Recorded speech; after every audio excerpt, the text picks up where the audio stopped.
അങ്ങനെ നമ്മൾ back സീറ്റിലിരിക്കണം. Back സീറ്റിൽ നമ്മളുടെ കൂടെ നമ്മൾ നജീബ് കൂടിയുണ്ട്. നജീബാണ് നമ്മുടെ ചൈനീസ് ട്രിപ്പിൻ്റെ സൂത്രധാരൻ. അതായത് എല്ലാ കാര്യങ്ങളും ഈ ഒരു ആശയം തന്നതും ഇവിടെ എത്തിച്ചതും ഒക്കെ നജീബ് തന്നെയാണ്. കാരണം ചില നമ്മുടെ നാട്ടിൽ കുറേ ആൾക്കാർ ചൈനനെ മോശമായിട്ട് പറയാറുണ്ട്. സൈഡിലേക്കുള്ള ക്യാമറ ഇവിടെ കൊടുത്തിട്ടുണ്ട്. റഡാറ് തൊട്ടപ്പുറത്തതാ ആ മുഴച്ച് കാണുന്നത് ക്യാമറയാണ്. വളരെ ക്ലീൻ ആയിട്ടുള്ള, എന്നാൽ ഒരു ബട്ടണും ഇല്ലാത്ത ഒരു ഇൻറ്റീരിയർ ആയിട്ടാണ് എനിക്കിതിനെ ഫീൽ ചെയ്തത്. ഒരു ബട്ടറും എവിടെയും കാണാനില്ല. കാർ ഹണ്ട് സീസൺ 3 നമ്മൾ ചൈനയിലെത്തിയ സമയത്ത് നമ്മൾ മനസ്സിലാക്കിയൊരു കാര്യം, ചൈനയിൽ 50% കാർ ബയേഴ്സും പുതിയ കാലത്ത് വാങ്ങാൻ ഇഷ്ടപ്പെടുന്നത് ഇലക്ട്രിക് വാഹനങ്ങളാണ്.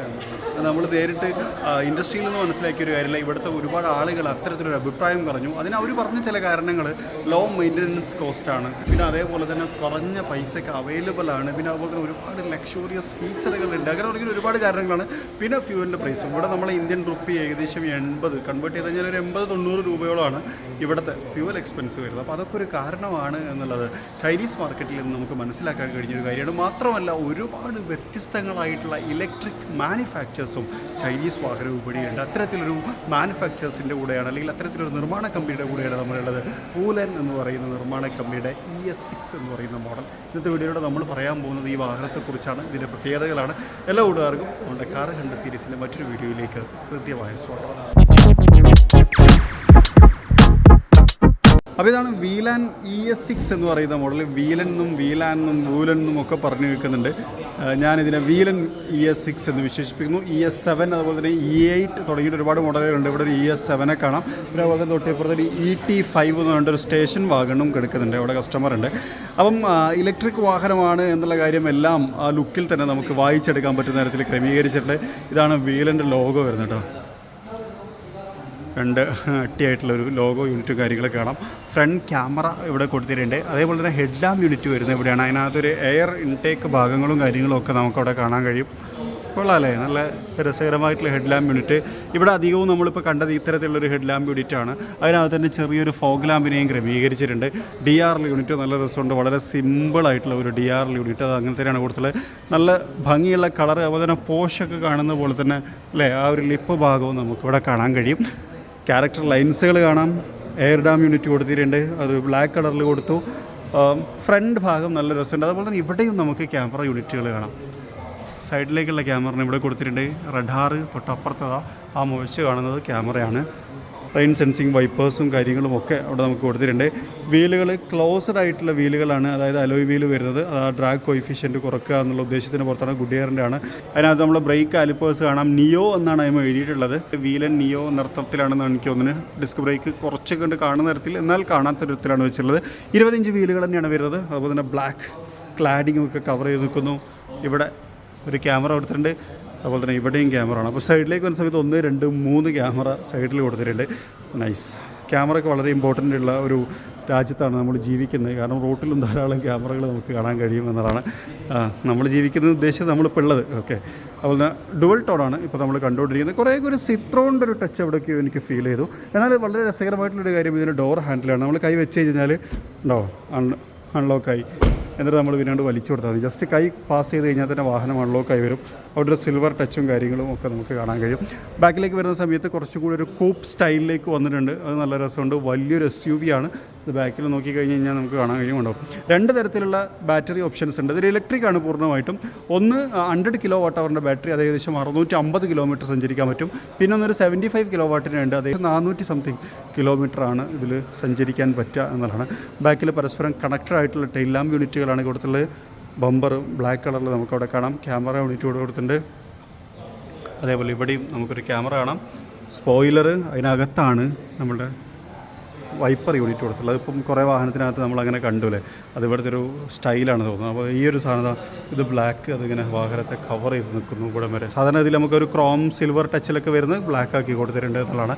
അതുപോലെ roof rail, rear view mirror, അതിനകത്ത് ബ്ലൈൻഡ് സ്പോട്ട് അസിസ്റ്റും കാര്യങ്ങളും ഒക്കെ കൊടുത്തിട്ടുണ്ട്. നൈസ്, ഭംഗിയുണ്ടല്ലേ. പരസ്പരം കണക്റ്റഡ് ആയിട്ടുള്ള സ്റ്റോപ്പ് ലാമ്പ് യൂണിറ്റ് കാണാം. ES6 എന്ന് പറയുന്നൊരു ബാഡ്ജിങ്. ക്യാമറ, ഇവിടെ ഒരു ബട്ടൺ ഉണ്ട്. ഈ ബട്ടൺ ജസ്റ്റ് പ്രസ് കൊടുത്തു കഴിഞ്ഞാൽ നമുക്ക് ബൂട്ട് ഓപ്പൺ ആക്കി എടുക്കാം. നല്ല സ്പേഷ്യസ് ആയിട്ടുള്ള ബൂട്ട് സ്പേസ് ആണ്. 5 സീറ്ററാണ്, എന്നാലും അത്യാവശ്യം നല്ല സ്ഥല സൗകര്യമുള്ള ബൂട്ട് സ്പേസ് ആയിട്ട് എനിക്ക് തോന്നി. താഴെയും സ്റ്റോറേജ് സ്പേസ് കൊടുത്തിട്ടുണ്ട്. നൈസ്. Lamp hook, yes. 12 വോൾട്ടിൻ്റെ ചാർജിങ് പോർട്ട് കാണാം. അവിടെയും ഒരു ലാമ്പ് കൊടുത്തിട്ടുണ്ട്. അത്യാവശ്യം നല്ല സ്ഥല സൗകര്യമുള്ള ബൂട്ട് സ്പേസ് തന്നെ കേട്ടോ. ഏകദേശം ഒരു 400 ലിറ്ററോളം ഉണ്ടായിരിക്കും. 1 touch up and 1 touch close ആയിട്ട് കൊടുത്തിട്ടുള്ള ടെയിൽ ഗേറ്റിനെയും നമുക്കിവിടെ കാണാം. നൈസ്. ഇത് നമ്മൾ അകത്തേക്ക് വരികയാണെന്നുണ്ടെങ്കിൽ ഇതാണ് ഈ വാഹനത്തിൻ്റെ ഇൻറ്റീരിയർ വന്നത്. ഡോർ ഹാൻഡിൽ നല്ല രസമാട്ടോ, അടിപൊളിയായിട്ട് തോന്നി. വളരെ ക്ലീൻ ആയിട്ടുള്ള, എന്നാൽ ഒരു ബട്ടണും ഇല്ലാത്ത ഒരു ഇൻറ്റീരിയർ ആയിട്ടാണ് എനിക്കിതിനെ ഫീൽ ചെയ്തത്. ഒരു ബട്ടണും എവിടെയും കാണാനില്ല. ക്ലീൻ, നീറ്റ് അല്ലേ, അടിപൊളി. ഇതേപോലെ ഡോർ ഹാൻഡിലേക്ക് വന്നു കഴിഞ്ഞാൽ പവർ വിൻഡോനൊക്കെ നോക്കിയാൽ ഒരു ചെറിയ ഒരു എന്തോ സംഭവം മാത്രം. അതുപോലെ അകത്തുനിന്ന് ഡോർ ഓപ്പൺ ചെയ്യാനുള്ള ഭാഗം ഇതാണ്. ഇവിടെ ഇത് AC വെൻറ്റിൻ്റെ ഭാഗമാണ് തോന്നണം. മ്യൂസിക് സിസ്റ്റം ആയിട്ട് അങ്ങനെ ഡോറിൽ കൊടുത്തതായിട്ട് കാണുന്നില്ല. എന്നാൽ മ്യൂസിക് സിസ്റ്റം ഉണ്ടാവേണ്ടതാണ്. അത് എവിടെയാണെന്നുള്ളത് നമുക്ക് നോക്കാം. ഇതാണോന്ന് സംശയമുണ്ട്. ഓക്കെ, ഈ ഡിസൈനൊക്കെ നല്ല രസമുണ്ടല്ലോ. ഒരു ബീജും ബ്ലാക്കും കൂടി ചേർന്നിട്ടുള്ള ഇൻറ്റീരിയർ ഭാഗമാണ് വരുന്നത്. അതേപോലെ ഇവിടെ സ്റ്റിയറിംഗ് വീൽ വേണം. D ഷേപ്ഡ് സ്റ്റിയറിംഗ് വീലാണ്. ബ്ലാക്കും ബീജ് തന്നെയാണ്. ലെതർ റാപ്പഡ് ആയിട്ടാണ് വരുന്നത്. അതിനകത്ത് കമ്പനിയുടെ ലോഗോ, അതുപോലെ തന്നെ ബട്ടൺസും കാര്യങ്ങളൊക്കെ നോക്കിയാൽ നൈസ്. അതിന് മുന്നേ നമുക്ക് സീറ്റിനെ കുറിച്ച് പറയാം. സീറ്റുകളെ കുറിച്ച് പറയുന്ന സമയത്ത് ഹെഡ് റെസ്റ്റ്, ഇത് ശരിക്കും അഡ്ജസ്റ്റബിൾ ഹെഡ് റെസ്റ്റുകളാണ് വരുന്നത്. അതേപോലെ നല്ല കംഫർട്ടോട് കൂടി വന്നിട്ടുള്ള സീറ്റുകൾ കാണാം. നല്ല കുഷ്യനാണ് കേട്ടോ. ഇലക്ട്രിക്കലി നമുക്ക് അഡ്ജസ്റ്റ് ചെയ്യാനും നമുക്ക് പറ്റും. അതുപോലെ തന്നെ ലംബർ സപ്പോർട്ടും കാര്യങ്ങളൊക്കെ എക്സ്റ്റെൻഡ് ചെയ്യാൻ പറ്റുന്ന തരത്തിലാണ് ക്രമീകരിച്ചുള്ളത്. ഇനി നമുക്ക് ബാക്കി അകത്ത് കയറി ഇരുന്നിട്ട് പറയാം. ഇവിടെ നമുക്കൊരു വലിയ സ്ക്രീനിനെ കാണാൻ കഴിയും. അപ്പം അതിലേക്ക് നമ്മൾ വരുന്നതിന് മുമ്പ് നമുക്ക് നമ്മൾ ഇൻവോൾവ് വണ്ണിനെ കുറിച്ച് സംസാരിക്കും. ഇപ്പോൾ എൻ്റെ കയ്യിലുള്ള ഫ്രാഗ്രൻ്റ് എന്ന് പറഞ്ഞാൽ ഫ്രഞ്ച് വുഡ് എന്ന് പറയുന്ന ഫ്രാഗ്രൻ്റാണ്. ഒരുപാട് ഫ്രാഗ്രൻറ്റുകളുള്ള ഒരു കാർ എയർ പെർഫ്യൂമാണ് നമ്മുടെ ഇൻവോൾവ് 1 എന്ന് പറയുന്നത്. ഇവരുടെ ഏറ്റവും വലിയ പ്രത്യേകത എന്ന് വെച്ച് കഴിഞ്ഞാൽ 300 രൂപയാണ് ഇതിൻ്റെ വില വരുന്നത്. 3 മാസ കാലയളവോളം നമുക്ക് ഉപയോഗിക്കാം. ഒരു കുഴപ്പമില്ല. നല്ല സ്മെല്ലാണ്. ആരും ഇതുവരെ മോശം പറയാത്ത പലതരത്തിലുള്ള സ്മെല്ലുകൾ ഇവരെ കയ്യിലുണ്ട് എന്നുള്ളതാണ്. കുറച്ചും കൂടി ഒരു നല്ല രസകരമായിട്ടുള്ളൊരു സ്മെല്ലാണ് ഫ്രഞ്ച് വുഡ് എന്ന് പറയുന്നത്. സ്മെല്ല് തന്നെ ഫ്രാഗ്രൻറ്റ്, ഞാൻ പെട്ടെന്ന് മനസ്സിലാകാൻ വേണ്ടിയിട്ട് അങ്ങനെ പറഞ്ഞാണ്. അപ്പം നമുക്കൊരു 10% ഡിസ്കൗണ്ടും കാര്യങ്ങളൊക്കെ കിട്ടും. താഴെ നമ്മളൊരു കൂപ്പൺ കോഡൊക്കെ കൊടുത്തിട്ടുണ്ട്. അത് ഉപയോഗിച്ച് നിങ്ങൾക്ക് വാങ്ങുകയാണെന്നുണ്ടെങ്കിൽ ഒരു 3 മാസ കാലയളവ് ഉപയോഗിക്കാം. നമ്മൾ കപ്പ് ഹോൾഡറിനകത്ത് വെക്കാം. അപ്പോൾ ഇതിനകത്തൊരു 3Mൻ്റെ സ്റ്റിക്കർ വരുന്നുണ്ട്. ആ സ്റ്റിക്കർ ഉപയോഗിച്ച് നമുക്കിതിനകത്ത് പ്ലേസ് ചെയ്ത് വെക്കുകയും ചെയ്യാം. അപ്പോൾ ഓടിച്ചാടി കളിക്കുകയൊന്നുമില്ല. ഭയങ്കര കൂളായിട്ട് അതിനകത്ത് ഇരുന്നും ചെയ്തോളൂ എന്നുള്ളതാണ്.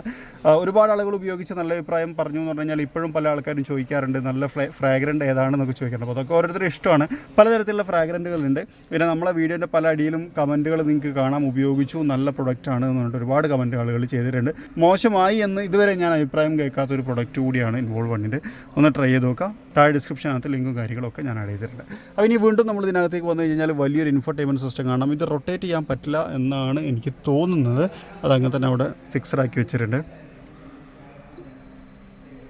ഇത് ശരിക്കും ഇപ്പോൾ ഇതിനകത്ത് ചൈനീസ് ആയതുകൊണ്ട് ഒന്നും പറയാനും വയ്യ എന്തൊക്കെയാണ് ഇതിനകത്തുള്ളത് എന്നുള്ളതൊക്കെ. എന്തായാലും വെതറും കാൽക്കുലേറ്റ് ചെയ്യാനും മ്യൂസിക്കും പാട്ടും കാര്യങ്ങളും ഒക്കെ ഇതിനകത്ത് ഉണ്ടായിരിക്കും എന്നുള്ളതാണ്. അപ്പോൾ അതിന് ടെമ്പറേച്ചർ കൺട്രോൾ, സീറ്റ് വെൻറ്റിലേഷൻ ഉണ്ട്, അതിൻ്റെ കൺട്രോള്, AC കൺട്രോള് ഉണ്ടോ, ഫ്ലോ AC എങ്ങനെയാണ് വരുന്നത് എന്നുള്ളതിൻ്റെ ഫ്ലോയും കാര്യങ്ങളൊക്കെ അവിടെ കാണിക്കുന്നുണ്ട്. അതുപോലെ തന്നെ ആംബിയൻ ലൈറ്റിൻ്റെ കൺട്രോൾസ് നൈസ്. നല്ല റെസ്പോൺസീവ് ആയിട്ടുള്ള ടച്ച് സിസ്റ്റം കേട്ടോ. 360 ഡിഗ്രി ക്യാമറ, നമുക്ക് ഏത് ആംഗിൾ വേണമെന്ന് നമുക്ക് സെലക്ട് ചെയ്യാം. നൈസ്. അതേപോലെ തന്നെ ഇവിടെ നമ്മൾ MG ആസറിലൊക്കെ കണ്ടതുപോലെ തന്നെയുള്ള ഒരു റോബോട്ടിൻ്റെ സഹായമുണ്ട്. ഹലോ, ഹായ് നിയോ, ഹായ് വീലൻ, അങ്ങനെ എന്തോ ആണ്. അതിപ്പോൾ ഇനി ചൈനീസിൽ പറയേണ്ടി വരുമോ അറിയില്ല. അപ്പോൾ അങ്ങനെ ഒരു അസിസ്റ്റൻ്റ് കൂടി ഇതിനകത്തുണ്ട് കേട്ടോ. അതുകൂടി നമുക്ക് ചേർത്ത് പറയാം. ആംബിയൻ ലൈറ്റിംഗ് ഇവിടെ കാണാം. നൈസ്. അതുപോലെ തന്നെ ഡാഷ്ബോർഡ് നോക്കിയാൽ നല്ല നീറ്റ് ആൻഡ് ക്ലീൻ ആയിട്ടുള്ള ഒരു ഡാഷ്ബോർഡ്. ഈ മെറ്റീരിയലൊക്കെ നല്ല രസമുണ്ട്. ഒരു വുഡൻ സ്ട്രക്ചർ. അതുപോലെ തന്നെ ഇത് ലെതറാണ് വരുന്നത്. ഒക്കെ ലെതറാണ് വരുന്നത്. ഇതാണ് നമ്മുടെ ഇൻസ്ട്രുമെൻറ്റ് ക്ലസ്റ്റർ. ഒരു കുഞ്ഞ് ഇൻസ്ട്രുമെൻറ്റ് ക്ലസ്റ്റർ. ഇതിനകത്ത് 360 കിലോവാട്ട്, 392 വോട്ട്, 1 ആംബിയർ ഒക്കെ കാണിക്കുന്നുണ്ട്. 42% ചാർജാണുള്ളത്. ഇനി 209 കിലോമീറ്റർ തെറ്റി യാത്ര ചെയ്യാൻ പറ്റും. തുടങ്ങിയിട്ടുള്ള കാര്യങ്ങളൊക്കെ ഇതിനകത്ത് കാണാം. ഇതായിട്ട് സ്പീക്കർ, ഇത്രയും വലിയ സ്പീക്കർ ഇതിനകത്ത് കൊടുത്തിട്ടുണ്ട്. ഓ നൈസ്. അതുപോലെ തന്നെ സ്റ്റിയറിംഗ് വീലിലേക്ക് നോക്കിക്കഴിഞ്ഞാൽ കൺട്രോൾസും കാര്യങ്ങളൊക്കെ നമുക്കിവിടെ കാണാം.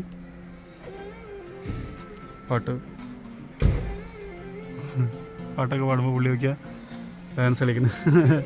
നൈസ്. ഇവിടെയൊക്കെ സ്പീക്കറുണ്ട്. അതുപോലെ ഇവിടെ സ്പീക്കർ വരുന്നത് നൈസ്. ഇനി ഇവിടെ നമ്മുടെ ഹെഡ് അപ്പ് ഡിസ്പ്ലേയുടെ ഭാഗം കാണാം. അതുപോലെ ഡോർ ലോക്ക് അൺലോക്ക്, അതുപോലെ തന്നെ ഹസാർഡ് ലാമ്പ് തുടങ്ങിയിട്ടുള്ള കാര്യങ്ങൾ ഇവിടെ കാണാം. ഇതാണ് ഗിയർ, സിംഗിൾ സ്പീഡ് ട്രാൻസ്മിഷനാണ് വരുന്നത്. 6D പാർക്കിംഗ് തുടങ്ങിയിട്ടുള്ള കാര്യങ്ങളൊക്കെ കാണാം. ഇത് ശരിക്കും എടുത്ത് കൊണ്ടുപോകാൻ പറ്റുന്നൊരു സാധനം വെച്ച പോലെ ഉണ്ടല്ലേ. നമുക്ക് ഫോൺ വെക്കാനുള്ള ഒരു ഏരിയ, അത് വയർലെസ് ചാർജിങ് പോർട്ട് അല്ല എന്നാണ് ഞാൻ വിശ്വസിക്കുന്നത്. കപ്പ് ഹോൾഡർ കാണാം, അതുപോലെ തന്നെ ആംബ്രസ്റ്റും ഇവിടെ കാണാം. ആംബ്രസ്റ്റിൻ്റെ താഴ്ഭാഗത്ത് സ്റ്റോറേജ് സ്പേസ്, ഇത് 2 ഭാഗത്തുനിന്ന് ഓപ്പൺ ആക്കാൻ പറ്റിയ കേട്ടോ. നൈസ്. ബാക്കിൽ തലക്ക് ഓപ്പൺ ആക്കാൻ പറ്റില്ല എന്നാണ് ഞാൻ വിശ്വസിക്കുന്നത്.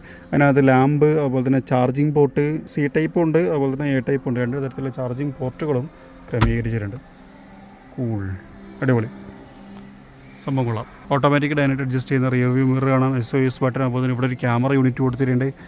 റീഡിങ് ലാമ്പുകൾ, സൺറൂഫിൻ്റെ കൺട്രോൾ, ഒരു പാനറമിക് സൺറൂഫ് ഈ വാഹനത്തിനകത്തുണ്ട്. വലിയ സൺറൂഫ്, ചെറുതല്ല. അതുപോലെ നൈസ്. S23 അൾട്രയൊക്കെയാണ് നമ്മളിതും ഷൂട്ട് ചെയ്യുന്നത്. S23 അൾട്രയിലാണ്. നല്ല ക്വാളിറ്റിയിൽ ഷൂട്ട് ചെയ്യാൻ പറ്റുന്നുണ്ട്, അത് നല്ലൊരു കാര്യമായിട്ട് എനിക്ക് തോന്നി.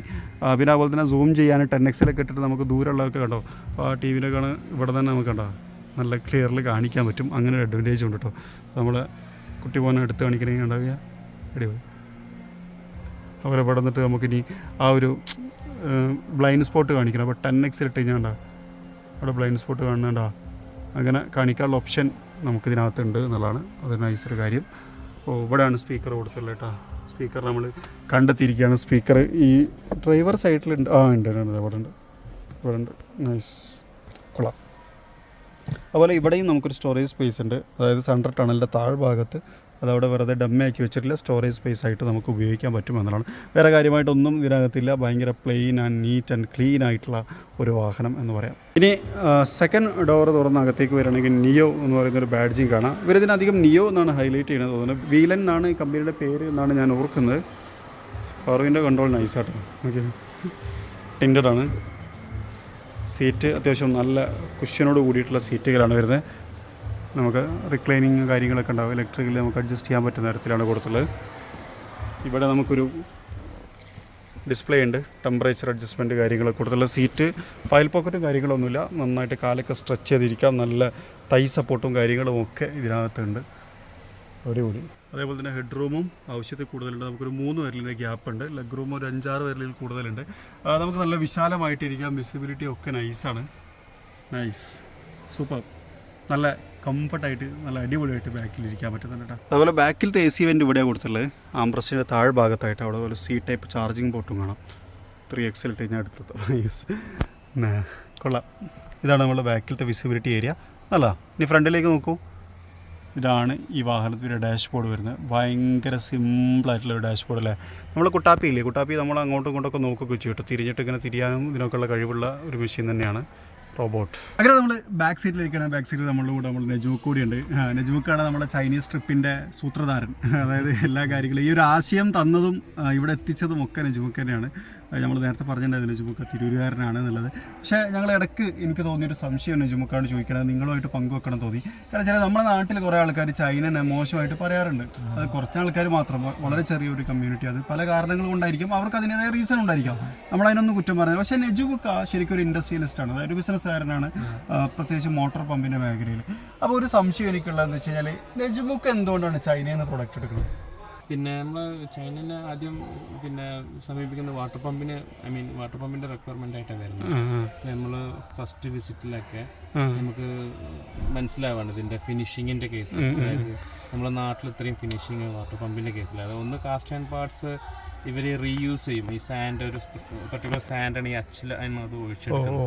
അപ്പോൾ അത് റീയൂസ് ചെയ്യും ഒരുപാട്, അത് റീപ്ലേസ് ചെയ്യില്ല. അപ്പോൾ അത് ഫിനിഷിങ്ങിനെ എഫക്റ്റ് ചെയ്യും. പിന്നെ അവര് ഫിനിഷിങ്ങിന് ഒരുപാട് ഇൻവെസ്റ്റ് ചെയ്യേണ്ടതുണ്ട് ഈ മേഖലയിൽ, ഏതൊരു മേഖല ആണെങ്കിലും. അപ്പോൾ അത് ഇൻവെസ്റ്റ്മെന്റ് പൊതുവേ നമ്മളൊരു ശീലമാണ്, ഒന്ന് ബാക്കിലേക്ക് നിൽക്കുന്ന നാട്ടിലെ അവസ്ഥ. അപ്പോൾ ഫിനിഷിങ്, പിന്നെ സ്വാഭാവികമായിട്ടും കോസ്റ്റ്, പിന്നെ ഈസി, അതായത് മറ്റുള്ള സംഗതികൾ ഇപ്പോൾ സർട്ടിഫിക്കേഷനും കാര്യങ്ങളും ഒക്കെ കിട്ടാനുള്ള എളുപ്പം. അപ്പോൾ പിന്നെ സാങ്കേതിക ഒരുപാട്, പിന്നെ കാരണം നമ്മുടെ നാട്ടിൽ ചില കേസിലൊക്കെ ആവശ്യമില്ലാത്ത സ്ഥലങ്ങളിൽ ഒരുപാട് വെയിറ്റ് ആഡ് ചെയ്തിട്ട് കോസ്റ്റ് കൂട്ടും. ഇവർ ആവശ്യമില്ലാത്ത സ്ഥലങ്ങളിൽ വെയിറ്റ് കുറച്ചിട്ട് ആവശ്യമുള്ളിടത്ത് ഈവൻ സ്റ്റെയിൻലെസ് സ്റ്റീൽ വരെ, കാരണം അത്രയും ആൻറ്റി റസ്റ്റ് ട്രീറ്റ്മെൻറ്റും കാര്യങ്ങളും. അപ്പോൾ അങ്ങനത്തെ ഒരുപാട് വിഷയങ്ങൾ കൊണ്ടാണ് നമ്മളത് ചൂസ് ചെയ്യാൻ.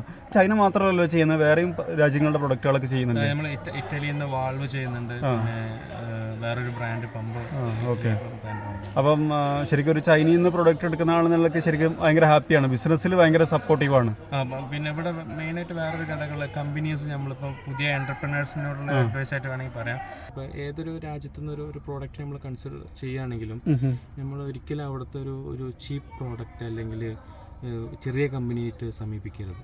ഇനിയിപ്പോൾ ഈവൻ നമുക്ക് കുറച്ച് കോസ്റ്റ് അല്ലെങ്കിൽ പ്രോഫിറ്റിൽ എന്തെങ്കിലും പിന്നെ ഇത് ചെയ്യേണ്ടി വരികയാണെങ്കിലും കോംപ്രമൈസ് ചെയ്യേണ്ടി വരികയാണെങ്കിലും നമ്മൾ ഏറ്റവും അവിടുത്തെ ടോപ്പ് മോസ്റ്റ് കമ്പനിയിൽ ഫസ്റ്റ് സെക്കൻഡ് തേർഡ് ആ റേഞ്ചിൽ നമുക്ക് എടുക്കാൻ കഴിയുകയാണെങ്കിൽ ആ കമ്പനിയുടെ ഒരുപാട് പ്രൊമോഷൻസ് ഉണ്ട്. അവരുടെ ക്വാളിറ്റി അവർ മെയിൻറ്റെയിൻ ചെയ്യും, അവർ ബ്രാൻഡ് അവർ പിന്നെ അതിലൊരു കോംപ്രമൈസ് അവർ ചെയ്യില്ല, ക്വാളിറ്റീൻ്റെ ഇഷ്യൂസ്.